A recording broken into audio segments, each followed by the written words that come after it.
back into the action for another day of the week. Welcome to the Wednesday edition of Chasing That Paper, presented by VegasInsider.com. It is the big Wednesday show. We're going to be talking a little college football. Going to be talking some Major League Baseball pitcher props. Going to be talking a little bit of NBA with my guy in his usual slot here on Wednesday. It is the wild man. It is the savage Devin Walker, my co-host for today. California dreaming out on the West Coast. Devin in San Francisco. Devin, what is going on out in San Francisco today? Good morning, San Francisco. It's early, Joe, but your boy is firing on all cylinders. Okay, I've got some winners for you here on the best coast. You're right. I said it. The weather is nicer here. Okay, so I'm in a great mood. It's Wednesday, and we're about to make a bunch of loot. What's wrong with that, Joe? San Francisco, baby. Okay. That's enough small talk here, Devin. Let's get right down to action. Let's get right into the action. You have your three best bets for college football and a football parlay spanning across a couple of days here. So get us started here at BYU versus Utah State. What do you like in this game? You know, these are three bets that are spread out over 3 days because it's just not enough for me to be fully consumed by college football for one day. It needs to be three. So we're going to start the action on Thursday. What do we do when Utah State plays football? We fade their action. Do we care who they're playing? No, we don't. So this time it's BYU. It's a big number. They're laying 23.5 points, but I am not at all concerned. And here's a few reasons why. Jalen Hall is taking care of the football and taking care of business, baby. 9 touchdowns, 1 interception in his last 4 games. This kid is a sneaky potential NFL quarterback. BYU has covered the spread in 3 of the last 4 matchups with Utah State. Why? Because Utah State stinks. Their defense, 117th in the country. Their rushing defense, 118th in the country. BYU 24th in the country in yards per play. That stat that we love, right in that high 6 area. It's going to be BYU by 1,000,000. 23.5, 4 scores. I know what you're thinking. That's high. Remember week 1. Utah State couldn't even cover against UConn. All right. And we all know how I feel about UConn and the teams of Patheticate. So it's going to be a big-time fade of Utah State for your boy. Give me BYU minus 23.5. Yeah, Utah State, a complete and total disgrace. No need to sugarcoat it, right? Okay, next up, we got this game between Tulane and Houston. Pretty interesting matchup. What do you like in this one? Friday Night Lights, baby. You know that I have got to rock with Tulane money line. Why is that? Because the wheels are falling off the bus in Houston. Anytime a coach throws his players under the bus, I'm going to fade your action, all right? The Green Wave defense is 4th in the country in yards per play. This isn't a good defense. This is a great defense, and Houston is soft. I think the Green Wave is going to have their way with them on both sides of the football. Will it be close? Yes, but this one's going to come down to grit, and I believe that Tulane has got more grit. Houston pass defense, 121st through 4 games, allowing almost 300 yards through the air. Tulane will find holes in that defense and be able to exploit them. It could be the beginning of the end for this Houston coach. I'm not going to attempt to pronounce that last name, but then our last point here is that Houston is undisciplined, okay? 10.4 penalties per game. That's just too many. And against a Green Wave team that's going to be coming at you from all angles, I don't think that's enough to hold up. Give me Tulane money line. It's a bit of a stretch, but I like a sweat. And that's going to take us into our Saturday play. All right. That's your Thursday. There's your Friday. Let's talk Saturday. Oklahoma coming in as a minus 6.5 point favorite here. Big letdown from Oklahoma there. Last week, they burned me, Devin, on my greasy money line parlay, for fuck's sakes. Now they got this matchup versus TCU. So what do you think? And bounce back here for Oklahoma? Can they cover this number? Do you play with hot grease? You're bound to get burned, but I'm going back to the well with Oklahoma. Also, decent voice there. I don't know why I've been the one singing on this program. I need more of it from you, Joe. Moving on. Oklahoma minus 6.5. Thank you. 2. Now we're starting to talk about it, all right? Oklahoma 6-1 against the spread. His last 7 meetings against TCU, 4-1 in Texas Christian, okay? Expect a bounce back game from the OU defense after poor showing versus Kansas State. It really wasn't a poor showing. Kansas State is a notoriously difficult team for Oklahoma to play. They are a top 25 football team. That to me was about Kansas State being good, not Oklahoma being bad. Okay, and now let's talk about that Oklahoma offense, 12th in yards per play. Again, we love that stat. Why? Because it means you're moving the ball. I expect a bounce back game from Oklahoma. This is that I'm going to do the thing I do again moment where I say this will be a double-digit victory. Why? Because it will be. I'm going to be absolutely hammering Oklahoma on alt lines, probably all the way up to about 17. I really like them in this position. I don't think that TCU's got the horses. And for me, it's going to be a big time Oklahoma -6.5. Let's get it popping. Sir, okay, Devin, it's parlay time. My parlays last week, a big goose egg on the goddamn asshole parlay and the greasy moneyline parlay. 0-2, so get us started off right here for parlays for this weekend. It's an all football spanning a couple days here. What are you looking at? You know, as I've mentioned, it's just not enough for me to be glued to the TV for Saturday and Sunday. I need to be there for Thursday and Friday as well. So what am I going to do? I'm going to make a 100-hour parlay. This is going to start on Thursday night. It's going to finish in London on Sunday morning. Why is that? Because this is who I'm rolling with. By the way, you can see right up there at the top, plus 774. If that doesn't get you a half chub, I don't know what will. BYU, -23.5. Tulane, +3.5. Oklahoma, money line. Vikings, money line. Vikings, Saints, in London. You're thinking, no, Devin, don't do it again. Don't bet on the Vikings again. Well, guess what? The Saints can't even get their quarterback and star receiver to the practice field on time, okay? The Saints are in a bad way right now, and they've got to take an intercontinental flight, and their quarterback's not there. All right, so I'm going to be hammering the Vikings on the money line on this one. I believe that there will be almost no penalties. I think they're going to let the boys play. I think they want that market in London to get excited about football. And if you want to get excited about football, you got to score. So I like the Vikings in a shootout. I'll also be hammering the over, but it's not a part of the parlay. You saw it there first, plus 774. Ride with your boy this week. Yeah, we're seeing some red flags here with the Saints. Jameis Winston and Michael Thomas apparently mysteriously absent from practice today. You've heard of this before sometimes in the NFL. You know, they go on this big trip to London and the boys want to treat it like a frat party or something like that. So who knows if that's the case for the Saints, though. But Jameis Winston and immaturity? Who could ever think that up, right? So, okay, so there you have it, Devin's look at college football this weekend. Guys, if you like what we do here at Vegas Insider, if you're on YouTube right now, do me a favor, hit that like button, hit that subscribe button right down there. It makes me look good. When I go back to the negotiation table to ask for more money, I can say, hey, look at all these likes. Look at all the subscriptions I'm bringing in. The Vegas Insider here, okay, from the football field to the Major League Baseball diamond, my 3 favorite props of the night. We got some big name pitchers here. We're going to start with Justin Verlander of the Houston Astros. Of course, I'm going to take him to go under 1.5 earned runs with the Diamondbacks in town here tonight. So he is just slicing and dicing at home this season. A 1.78 ERA in Houston. 1 or fewer earned runs in 9 of his last 11 starts at home. 0 earned runs in 3 consecutive home starts. 0 earned runs on 6 different occasions at home already this season.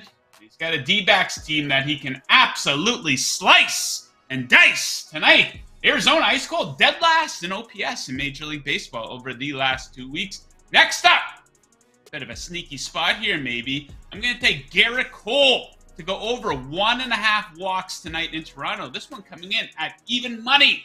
So check it out. Cole with some control issues here. He's topped 1.5 walks in 7 of his last 8 starts. Got a Blue Jays team that's walking at a very high percentage versus right-handed pitching, 7th for the last month to be exact. And his walk percentage much higher on the road, double on the road compared to at home. A walk percentage of 9% on the road compared to just 4.3 at home. And he's topped 1.5 walks in 11 of 15 starts on the road. Garrett Cole has no control on the road. Next up, we're talking big name pitchers here. We got Verlander, we got Garrett Cole, and we're going to wrap it up with Michael Lorenzen on the mound here for the Angels. Yeah, baby. Any Michael Lorenzen fans watching the show right now?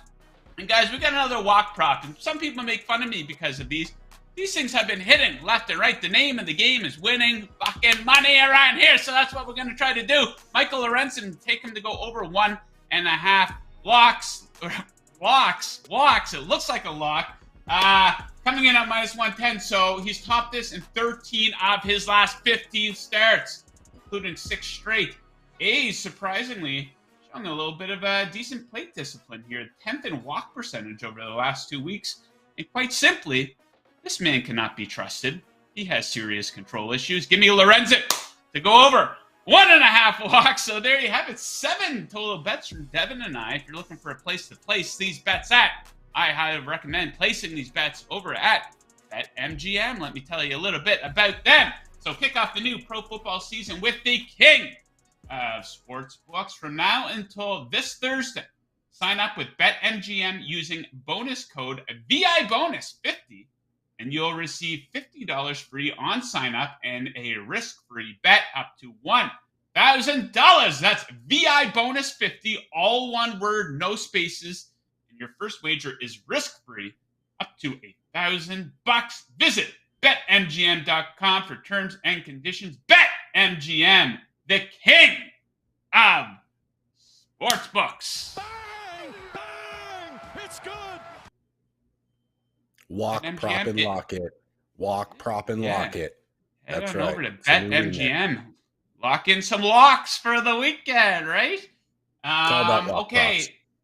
So, Devin, NBA training camp's getting underway. We're seeing all the clips coming out of press conferences, and LeBron James, his main focus is to stay healthy this season. I saw that as if that's a story. Like, why you even put? Of course, the guy wants to stay healthy. Like, come on, enough of that crap. So let's play a little game of what's more likely here for the NBA. So.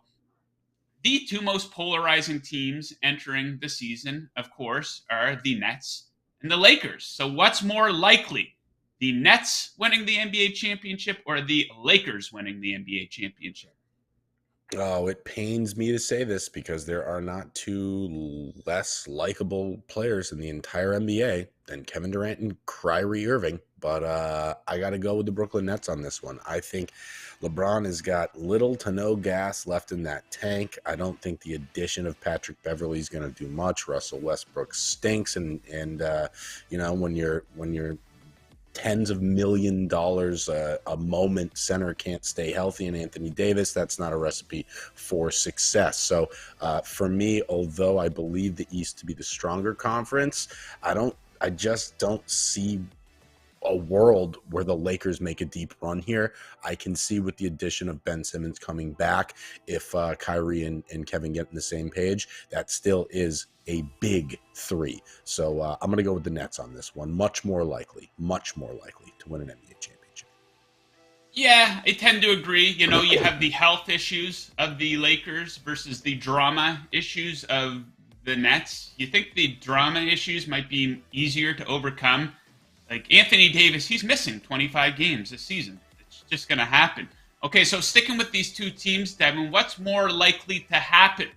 A return to all-star form for Russell Westbrook or Ben Simmons? Yeah, I think the Russell Westbrook ship has sailed. I just don't see a world in which last season was a small regression and he's going to bounce back. Now, I do believe that Ben Simmons could be, comeback player of the year here. He is a freak on the defensive side of the ball. And he's a guy that with shooters around him can be very effective as, a pass first point guard and a lockdown defender. So I can see him playing a significant role in this Nets team.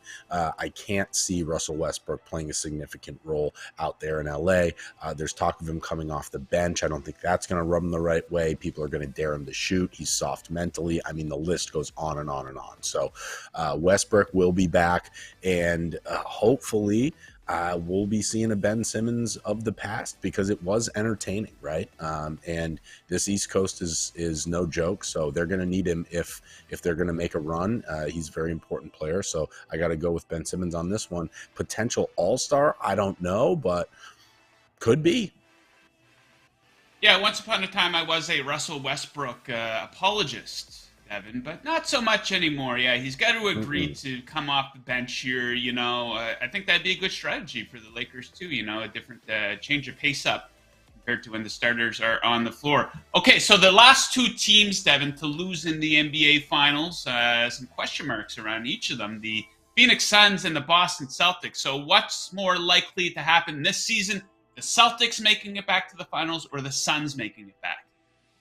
Well, both teams, struggling with what seems to be coaching drama. Obviously, that drama in Boston much more significant. Ime suspended for the entire season, but that really doesn't seem to affect the team's culture as much as I thought that it would. They've answered all the questions correctly. They found out, as we did live. Jason Tatum found out on Twitter, right? Now, on the flip side of that, we've got a team in the Suns that hasn't heard from Monty Williams all summer long. Ayton sitting there in a press conference saying, oh, yeah, no, haven't talked to him, not one time. So I don't know if there's something funny going on over there. That loss seemed to hit them pretty hard. Chris Paul is getting up there in age. Yes, you do still have Devin Booker. You've got Ayton, so their core is together, but that is a team that could struggle with injuries, as the Celtics are as well, but both teams a little bit injury prone there. I just like the depth of the Celtics a little bit more. I think that this Brown, Tatum, Williams, Smart, Brogdon lineup is something that you really don't want to see late in the season. So I'm gonna go Celtics as the better team on this one, obviously, but for many more reasons outside of just being a diehard C's fan. Yeah, I think that Suns championship window starting to close. The rest of the Western Conference catching up with them. The Clippers are going to be healthy. The Nuggets are going to be healthy. So yeah, I think the Suns will obviously be a contender, but I don't see them getting back to the finals with the current makeup of this team. Okay, so two very interesting teams coming into the season here, Devin. We have the upstart Memphis Grizzlies, fantastic regular season last year. Then the wheels kind of fell off a little bit in the playoffs with Ja Morant getting injured. Then over in the Eastern Conference, we have a team who's always there, the Philadelphia 76ers, who just can't get over that hump. So what's more likely to happen? The Grizzlies making the finals or the Sixers making the finals? For me, this is a no-brainer. Give me the Grizzlies. If I was the odds maker here, I would put this at probably minus 160 as a chance, against just Philly to make the finals. The East is just stacked top to bottom. I mean, Miami, if Brooklyn's good, they're amazing. You've got the Celtics, you've got the Bucks. I mean, you go up and down the East, and it's just a gauntlet. The West Coast, I think, it has got more opportunity for success, especially with a young, fast, hungry Grizzlies team that proved they are not just about Ja Morant last season in a relatively deep run. So I expect them to be a little bit more well-rounded. Obviously, you have a top, in my opinion, 10 player in the league in Ja Morant, potential MVP candidate there. So he's going to be able to put you on his back when he has to. I really like the Grizzlies this season in general, but especially in this proposition, I got to go Grizz all day. Better chance to make the finals than the 76ers. Yeah, we are once again in agreement. You trust James Harden in a big spot? You trust Doc Rivers with a 3-1 lead in a playoff series? Absolutely not. Okay, so final question, bonus question. Now, they're kind of a polarizing team that gets way more coverage than they should. The New York Knicks. finish on the outside looking in of the playoff picture. 10 teams make the playoffs now because of the little play-in tournament that they do. And the Knicks finished 8 games under 500 last year. Couldn't even get into that. So what's more likely to happen for the Knicks? Getting into the playoffs or not getting into the playoffs? Honestly, I don't know if the Knicks would make the NCAA tournament with this team. So, yeah, no, they won't be making the playoffs, all right? Realistically, I would bet on Utah State to beat the Knicks, okay? And we all know how I feel about Utah State. The Knicks stink, okay? They've always stunk. They're going to continue to stink. They might as well move to Connecticut, right? Because they are pathetic. The Knicks have no shot here. It's not going to be a Cinderella story for the New York Knicks. It's going to be the Knicks of the old. I firmly believe that. So 100% more likely that they do not make the playoffs. Knicks, you stink. Yeah, the New York Knicks are a complete and total joke, Devin. Like, why is this team always in the news? Quit telling me about the goddamn Knicks. All I heard about in the offseason was they're clearing cap space. They're clearing cap space to get Jalen Brunson. They were clearing cap space like they were going after LeBron in his prime, which also didn't work out for them.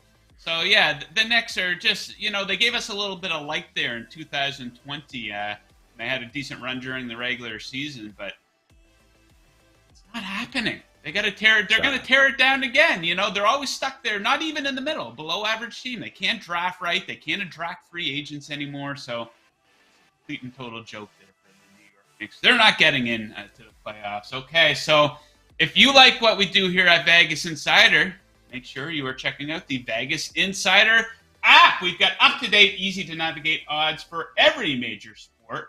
We have all our latest shows, best bet videos, and podcasts, props, trends, futures, news, all on the Vegas Insider app. Download the Vegas Insider app right now on Apple and Android. Bet better with the Vegas Insider app. There you have it, the Vegas Insider app. Okay, Devin, now it is time for picks from the CTP crew. These guys are giving us winners left and right, so we'll ask producer Tito to bring up our first one here. We have our guy CC weighing in here. Keep Betting CO on Twitter.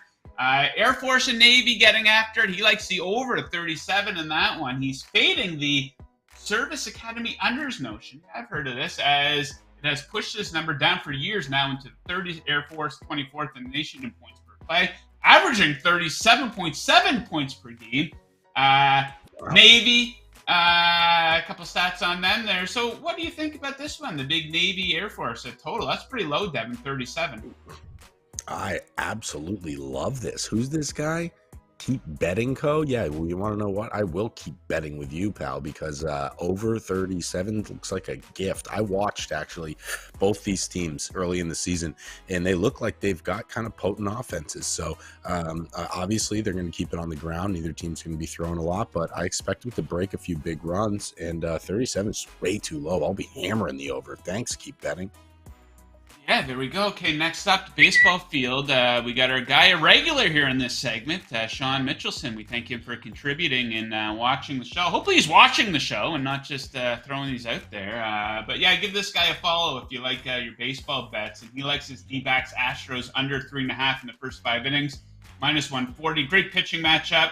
It supports my Verlander prop, too. So both pitchers sub 175 ERA in the last month. Gallen, 4 runs total in his last 5 road starts. 3 came in Colorado. Yeah, possible sprinkle on D-backs first 5, plus 140. Both teams top 2 and profitable first 5. Yeah, I like that one from Sean. Next up here, we have Scott Sneed at Fade Me to Glory. Okay, well, I don't know if we should trust this with the name Fade Me to Glory. Brewers minus 150, maybe sprinkle on the run line, plus 150. Cards clinched last night and have nothing to play for. Brewers have Woodruff on the mound, have everything to play for. What could go wrong? I don't necessarily disagree with the pick, but the logic that the Cards just aren't going to try.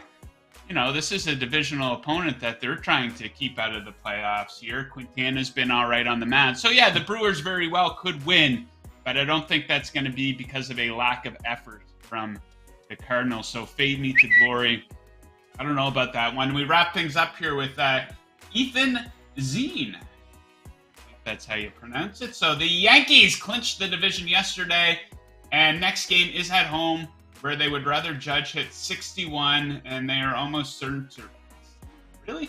Even with Cole going, can expect others to be rested too. Take the Jays, especially at plus money. Okay, so I'll get you to weigh on this too, Devin, but I don't necessarily disagree with the pick to take the Blue Jays at home. Okay, they're up plus money. Mitch White absolutely stinks. He can't be trusted either. But, the Blue Jays are coming off a very sloppy game yesterday, so they should be super focused, whereas the Yankees clinched the division, had a couple drinks last night. So, yeah, maybe a good case for the Blue Jays.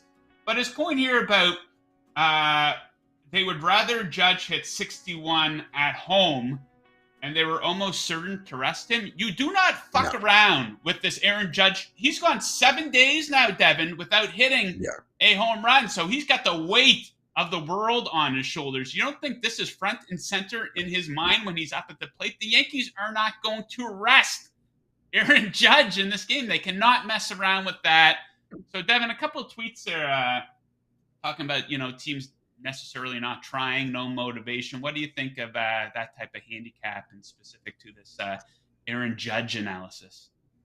I specifically and pretty much only bet on walk props in Major League Baseball. I don't care. Crumple all those up, throw them in the trash can. It's walk props or bust for your boy. Are they going to play? I have no idea. Would it make any sense to sit Aaron Judge? Absolutely not. The teams in professional sports just not try? No, because if they do sit guys, the guys that are getting in there want to win.